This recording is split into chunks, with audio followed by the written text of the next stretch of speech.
Hola, Dios te bendiga, espero que estés muy bien. Bienvenido, bienvenida a otro video de la serie Leemos la Biblia en un año. Para avanzar en este año tan particular en la lectura de la Biblia, en mi caso utilizando la versión NTV, Nueva Traducción Viviente, pero podés cotejarlo con la versión Reina Valera 60 o con cualquier otra versión que tengas, o justamente también la NTV. Hoy nos toca leer el libro de Números capítulo 30 y 31. Oremos para que Dios nos hable de manera muy particular en este día. Señor Dios, gracias por esta oportunidad que nos das de poder meditar en tu palabra, de seguir leyendo la Biblia en un año para avanzar en lo que es este gran desafío, Señor. Te pedimos que nos ayudes y que nos des salud para poder avanzar, Señor, y ahora que nos hables a través de tu palabra. Por eso, Dios, aquí está nuestro corazón como una tierra fértil, donde tu palabra, tu semilla será sembrada. Te ruego, Dios, que allí pueda germinar, crecer y dar fruto, al 100, al 60 o al 30 por uno, conforme sea tu propósito y nuestra fe en tu bendita palabra. Te lo pedimos en el nombre de Jesús y juntos te decimos amén, amén y amén. Y así arrancamos la lectura de hoy en el libro de Números, capítulo 30, leyes acerca de votos. Moisés mandó llamar a los jefes de las tribus de Israel y les dijo: esto es lo que el Señor ha ordenado. Un hombre que hace un voto al Señor o una promesa bajo juramento jamás deberá faltar a su palabra. Tiene que cumplir exactamente con lo que dijo que haría. Si una mujer joven hace un voto al Señor o una promesa bajo juramento mientras todavía vive en la casa de su padre, y su padre se entera del voto o de la promesa y no se opone, entonces todos sus votos y todas sus promesas siguen en pie. Sin embargo, si su padre, el día que se entera, se niega a darle permiso para que cumpla el voto o la promesa, quedarán anulados todos sus votos y todas sus promesas. El Señor la perdonará porque su padre no le permitió cumplirlos. Ahora bien, supongamos que una joven hace un voto y se compromete a sí misma al hacer una promesa impulsiva y luego se casa. Si su marido llega a saber de su voto o de su promesa y no se opone el día que se entera, sus votos y sus promesas siguen en pie.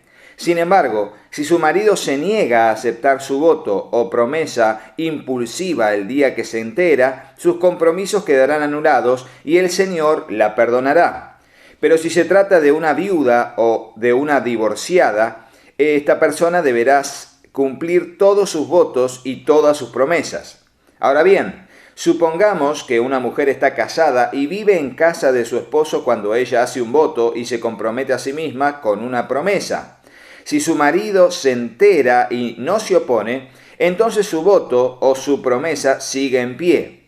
Pero si su marido se niega a aceptarlo el día que se entera, entonces su voto o su promesa quedará anulado y el Señor la perdonará. Su marido puede confirmar o anular todo voto o toda promesa que haya hecho para negarse a sí misma.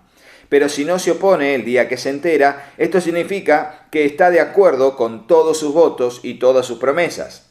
Si él espera más de un día y entonces intenta anular un voto o una promesa, él recibirá el castigo por la culpa de ella.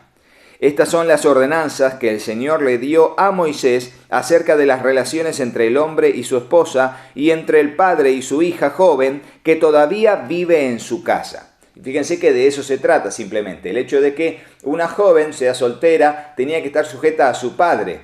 Una mujer que estaba comprometida y hacía una promesa o un voto, tenía que estar sujeta a su prometido. Y una mujer casada tenía que estar sujeta a su esposo para cumplir o no un voto. Él tenía que estar de acuerdo porque el hombre es cabeza del hogar. El hombre es la cabeza del hogar y cuando el hombre tiene bien puesto su rol, allí la mujer tiene que respetarlo así como Dios lo respeta y lo estipula en su ley. Por supuesto que esto estaba orientado a aquel momento histórico. Sin embargo, hoy en día y en el Nuevo Testamento también el hombre es cabeza de la familia, así como Cristo es cabeza de la iglesia. Pero el hombre debe respetar a su mujer y amarla como a sus propios cuerpos, cuidarla como a vaso más frágil. De eso se trata la relación conyugal y es un breve comentario que quería regalarte al respecto. capítulo 31, que es el capítulo más largo de la lectura del día de hoy. Dice así: conquista de los madianitas. Entonces el Señor le dijo a Moisés: en nombre del pueblo de Israel, toma venganza en contra de los madianitas por haber conducido a mi pueblo a la idolatría. Después morirás y te reunirás con tus antepasados. Así que Moisés le dijo al pueblo: escojan a algunos hombres y ármenlos para pelear la guerra de venganza del Señor contra Madián.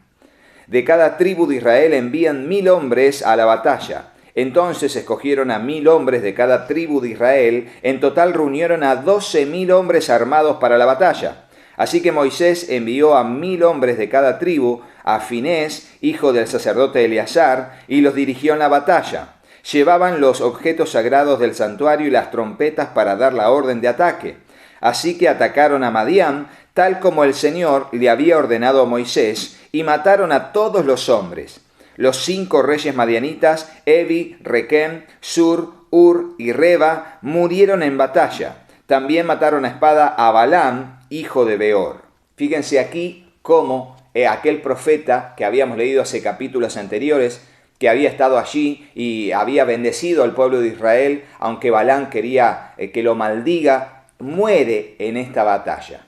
El que las hace, las paga, o bíblicamente digamos, el que siembra va a cosechar. Y no os dejéis burlar. Dios no puede ser burlado. Dios no puede ser burlado. No se dejen engañar. Todo lo que el hombre sembrare, eso también segará. Balaam sembró corrupción y enemistad contra Dios y su pueblo, aunque Dios lo usó para bendecirlo circunstancialmente, pero aquí muere en batalla. También es asesinado en la batalla de la conquista de la tierra de Madián. El versículo 9.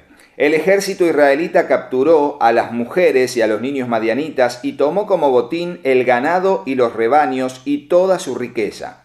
Quemaron todas las ciudades y las aldeas donde los madianitas habían vivido.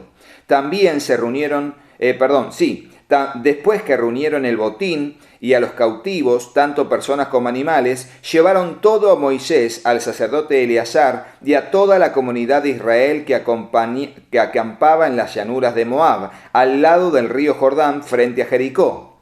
Entonces Moisés, el sacerdote Eleazar y todos los jefes de la comunidad salieron a su encuentro afuera del campamento. Pero Moisés se enfureció con los generales y los capitanes que volvieron de la batalla. ¿Por qué dejaron con vida a las mujeres?, les reclamó. Precisamente son ellas las que, siguiendo el consejo de Balaam, incitaron al pueblo de Israel a rebelarse contra el Señor en el monte Peor.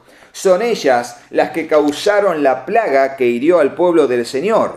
Así que maten a todos los niños varones y a todas las mujeres que hayan tenido relaciones sexuales. Dejen con vida únicamente a las niñas vírgenes y pueden quedarse con ellas.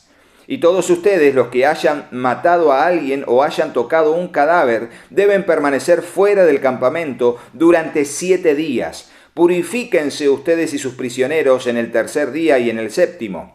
Purifiquen también toda su ropa y todo lo que está hecho de cuero, pelo de cabra o madera.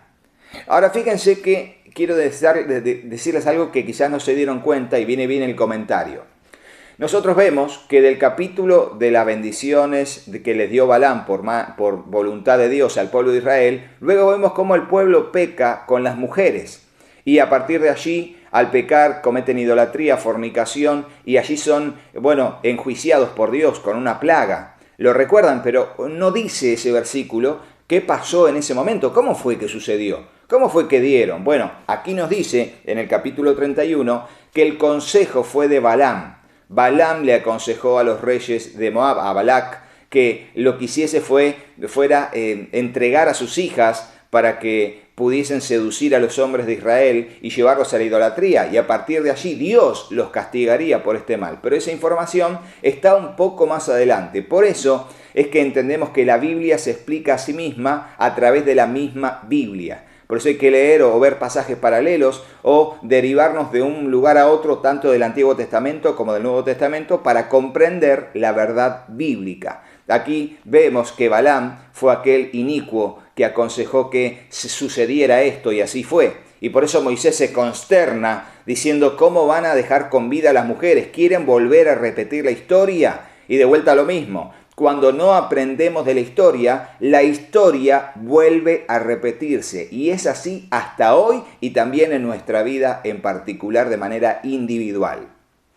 Sigue diciendo el versículo 21. Entonces el sacerdote Eleazar les dijo a los hombres que participaron en la batalla: el Señor le ha dado a Moisés este requisito legal. Todo lo que está hecho de oro, plata, bronce, hierro, estaño o plomo, es decir, todos los metales resistentes al fuego, deberán ser pasados por el fuego para que queden ceremonialmente puros. Además deben purificar estos objetos de metal con el agua de la purificación. Pero todo lo que no es resistente al fuego, no lo purificarán únicamente con el agua. El séptimo día laven su ropa y quedarán purificados. Entonces podrán regresar al campamento. Y ahora dice distribución del botín, versículo 25. Después el Señor le dijo a Moisés: tú, el sacerdote Eleazar y los jefes de las familias de cada tribu, hagan una lista de todo el botín tomado en la batalla, incluidos la gente y los animales. Luego dividan el botín en dos partes y den la mitad a los hombres que lucharon en la batalla y la otra mitad al resto del pueblo. De lo que le pertenece al ejército, entreguen primero la porción del botín que le corresponde al Señor. Recuerden, una parte era una ofrenda para el Señor. Uno de cada 500 prisioneros, así como del ganado, de los burros, de las ovejas y de las cabras. Esta porción de lo que le corresponde al ejército, entrégasela al sacerdote Eleazar como ofrenda al Señor. De la mitad que le pertenece al pueblo de Israel, toma uno de cada 50 de los prisioneros, y del ganado, de los burros, de las ovejas, de las cabras y otros animales. Entrega esta porción a los levitas, que están encargados del cuidado del tabernáculo del Señor. Así que Moisés, el sacerdote Eleazar, hicieron lo que el Señor ordenó a Moisés. El botín que quedó de todo lo que los hombres de guerra habían tomado sumó 675.000 ovejas y cabras, 72.000 cabezas de ganado, 61.000 burros y 32.000 muchachas vírgenes. Fíjense la cantidad de elementos, de animales y de hombres y mujeres que había en el botín. Quiero decir, de mujeres vírgenes, ¿no? La mitad del botín se entregó a los hombres de guerra. En total sumó 337.500 ovejas y cabras, de las cuales 675 eran la porción para el Señor. 36.000 cabezas de ganado, de las cuales 72 eran la porción del Señor. 30.500 burros, de los cuales 61 eran la porción para el Señor. Y 16.000 muchachas vírgenes, de las cuales 32 eran la porción para el Señor. Moisés le dio al sacerdote Eleazar la porción del Señor, tal como el Señor lo había ordenado. La mitad del botín pertenecía al pueblo de Israel, y Moisés la separó de la mitad que pertenecía a los hombres de guerra. El total entregado a los israelitas sumó 337.500 ovejas y cabras, 36.000 cabezas de ganado y 30.500 burros, 16.000 muchachas vírgenes. De la mitad entregada al pueblo, Moisés tomó uno de cada 50 prisioneros y animales y se los dio a los levitas que cuidaban el tabernáculo del Señor. Todo se realizó como el Señor le había ordenado a Moisés. Después los generales de los capitanes vinieron a Moisés y le dijeron: nosotros, tus servidores, contamos a todos los hombres que salieron a la batalla bajo nuestras órdenes. No falta ninguno de nosotros. ¿Escucharon? Fueron a una batalla. Sin embargo, fueron 12.000 hombres y 12.000 hombres volvieron. Ninguno murió y mataron a todos los hombres de los 5 reyes de los madianitas. ¿Escucharon eso? Eso es cobertura espiritual. Eso es protección divina. Y nosotros creemos en esa realidad espiritual en los que somos parte del reino de los cielos. Por eso la Biblia dice tantas veces: no temas, yo estoy contigo, no desmayes, yo soy tu Dios que te esfuerzo, que te doy fuerzas. Versículo 50. Así que de nuestra porción del botín presentamos como ofrenda al Señor los artículos de oro que tomamos: brazaletes, pulseras, anillos, aretes y collares. Esto purificará nuestras vidas ante el Señor y nos hará justos delante de Él. Entonces Moisés y el sacerdote Eleazar recibieron el oro de todos los comandantes del ejército, que consistía en todo tipo de joyas y artículos artesanales. El oro que los generales y los capitanes presentaron como ofrenda al Señor pesaba aproximadamente 190 kilos, la cantidad de oro que presentaron como ofrenda del botín de los madianitas. Todos los hombres de guerra habían tomado para sí parte del botín. Así que Moisés y el sacerdote Eleazar aceptaron los regalos de los generales y capitanes y llevaron el oro al tabernáculo como recordatorio al Señor de que el pueblo de Israel le pertenece. Y hasta aquí la lectura del día de la fecha. Esperemos que haya sido de bendición para tu vida, tanto la lectura de la Biblia como también los comentarios al respecto. Si te gustó el video, ponle me gusta y déjanos en el comentario si tenés alguna pregunta al respecto de la lectura del video de hoy, para que pronto hagamos el video de las respuestas a las preguntas del libro de Números. Aquí estaremos, Dios mediante, mañana para seguir en este desafío de leer la Biblia en un año, si Dios lo permite. Chau, chau, hasta mañana.